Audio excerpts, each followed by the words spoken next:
Hi, and welcome back to WatchMojo.com, where we bring you only the most cutting edge, never before seen content. Today, we'll be inventing an entirely new and definitely not overplayed category of video idea, a top 10 list. Today, we'll be going through and listing all the things that AGS has done to New World behind the school gym without express consent. What do you mean I can't say that? I just did say that. Look, I'll say it again. So there's a few in-game problems that need fixing, assuming this game doesn't really want to die within the next year. And by a few, I mean a pretty decent amount. For the sake of your time and my sanity, there are a few things that I'm going to be leaving off this list, just because there are obvious problems that we all know needs fixing and should get fixed over time anyway. So we're going to be skipping out on any of the bugs, the glitches, the exploits, the server latency problems. Everyone already kind of knows about these, and the devs are aware of them, and we know that they need fixing or at least improving, and it's gonna happen. Now, enough jerking ourselves off, onto the numbers. The number 10 on this list is something that I would personally call the leveling content chasm. For those of you who powered your way through to level 60, and even those of you who got above level 30 before quitting, you may have noticed a distinct lack of something. That something being something to do. You see, as you level, there's a few quests kind of scattered here and there, and then there's the main quest line, which is level gated. And you're kind of left with nothing to do but the trade skills, the side quests, grinding up and down those town project boards like you're a stripper without a dad. And despite what most people are probably saying, volume isn't the problem. See, you need about 2.3 million total XP to get from level 1 to level 60 currently. Now, side quests alone, not counting repeatables, give around 8.9 million XP, and keep in mind that number is continually increasing as they add more quests into the game. On top of that, harvesting gives XP, refining gives XP, so does crafting. Grinding isn't great for XP, but there are still zones in which you can do that. And the project boards are amazing for power leveling, assuming that you have the gold and the willpower to do it. So no, the problem is variety. And the best way I can think to give this is with an example. You remember those old Splinter Cell games? Of course you don't, you goddamn zoomer. For those 5 people who did play it who live in an old age home now, in Splinter Cell, you're generally given only one objective. One quest, if you will. And how you complete it is entirely up to you. You can go full stealth mode, take out the cameras, take out the guards, be lethal, be non-lethal, take alternative routes, make up your own pathing, or even double back on yourself just to see what would have happened had you gone the other way. Now that is variety. You've got this goal to work towards, but having a bunch of different ways to complete it. New World does this in the same way. And by the same way, I mean the exact opposite. You've got a bunch of different objectives out there, but they're all completed in the exact same way. Town project boards. Kill some stuff, collect some stuff. Trade skills. Kill some stuff, collect some stuff. And then there's all the game quests, both main and side quests. And you wouldn't believe me if I told you this, but you've got to kill some stuff. And then you've got to collect some stuff.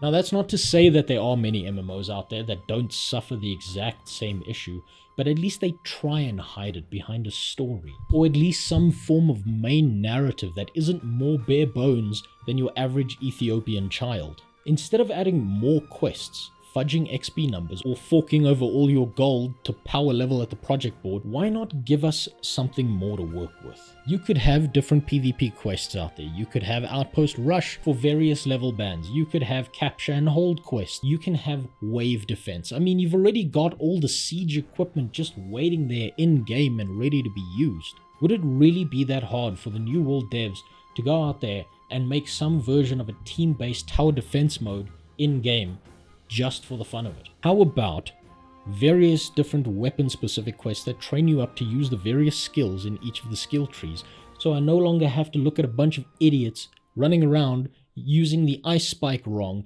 and then calling it a bad ability. To their credit, it does seem that Amazon has been working on these, adding in a few side quests here and there that now require you to refine or craft quest-specific items and learn a little bit more about the world, but it's still a far cry from what they could add into the game. But let's move on before I give the dev team even worse ideas that make the game break even more. Number 9 comes down to one of the biggest gripes that players keep on having about the game since about 1 week after the launch. Player travel times between locations. New World is a beautiful game and you get a real sense of scale just by traveling around the world, especially because you have to walk everywhere. But the problem is that after the first few hundred times of doing this, the novelty kind of begins to wear off and the Shoelace Express experience becomes a lot more monotonous than adventurous. You really start to get a sense that they're stretching out playtime with travel time, leaving about 40% of the time you spend in-game devoid of any actionable content. Obviously, there's multiple solutions here, the most vocal one being mounts, but the problem with that one is it kind of throws off a ton of different game elements just by slapping mounts in there and thinking it's going to fix the problem. Not only that, but AGS has already kind of demonstrated that New World is the bug hydra. You destroy one bug or problem and 5 more pop up in its place. Can you imagine what would happen if you just threw mounts into that mix? So why not instead just take advantage of already existing systems? Why not make the haste potions you get in wars a craftable item? You could even give them a very limited range of use just to prevent exploitation within the game.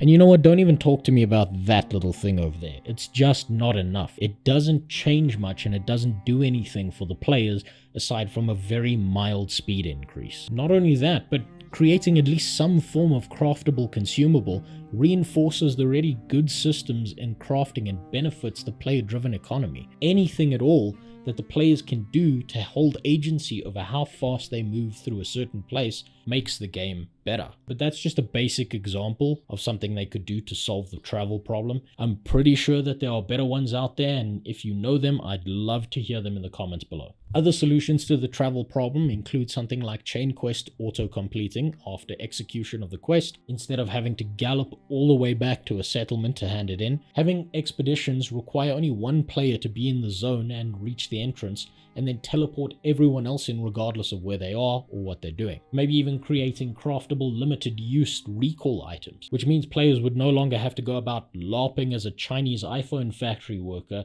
in order to teleport to the nearest settlement. But I'm getting off track now. The point here is that this is a problem that shouldn't really exist and needs fixing before it drains the soul out of more players just trying to play the game. Moving on, number 8, the world populations. See, the world populations are one of those more subtle problems that require a very delicate and careful approach. You just increase it. Seriously, that's all you need to do. Increase the server population size. Even just doubling it would be good at this point.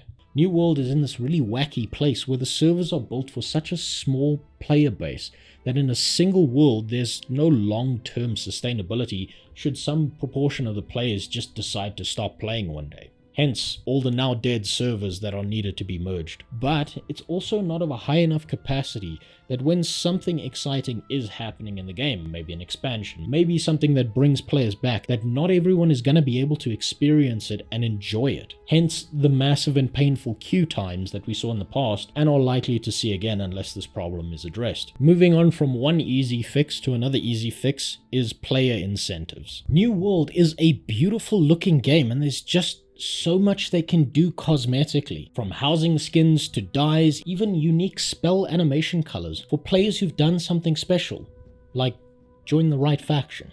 So why then are all the special and unique achievements that you could attain in this game limited to only giving you a single teeny tiny line of text that sits next to your name? You know, I think the worst part is seeing that the dev team knows how important it is to have integrated content into the game. Just look at the trade skill mechanics. So why not just replicate that exact thing, but with other reward systems? And for the last one, at least in this video, speaking of the crafting systems, number 6, New World is a game that's going to need to continually update crafting behaviors and add more to these systems over time. Notice I said update, not fix, even if that kind of needs to happen as well. Trade skills in the game are such a vital system that they always need to keep pace with the latest content that is going into New World. They always have to have something to offer that is at least somewhat competitive to other methods of obtaining gear. The second that there's something that is just infinitely better, than what you can get from crafting, then crafting becomes entirely obsolete.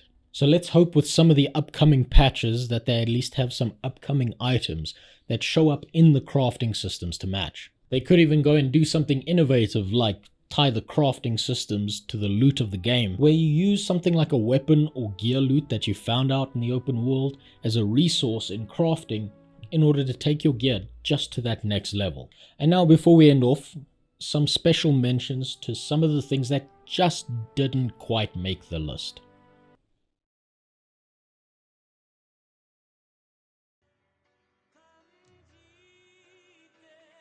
Alright, and that just about does it for today. We'll be back soon with 5 more things AGS needs to fix. See you next time. Bye.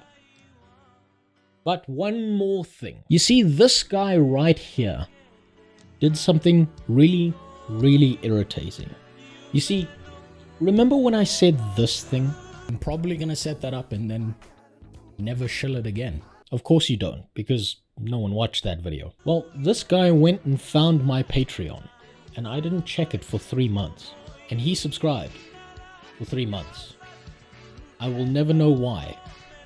Did you think I was joking when I said I would never look at it again?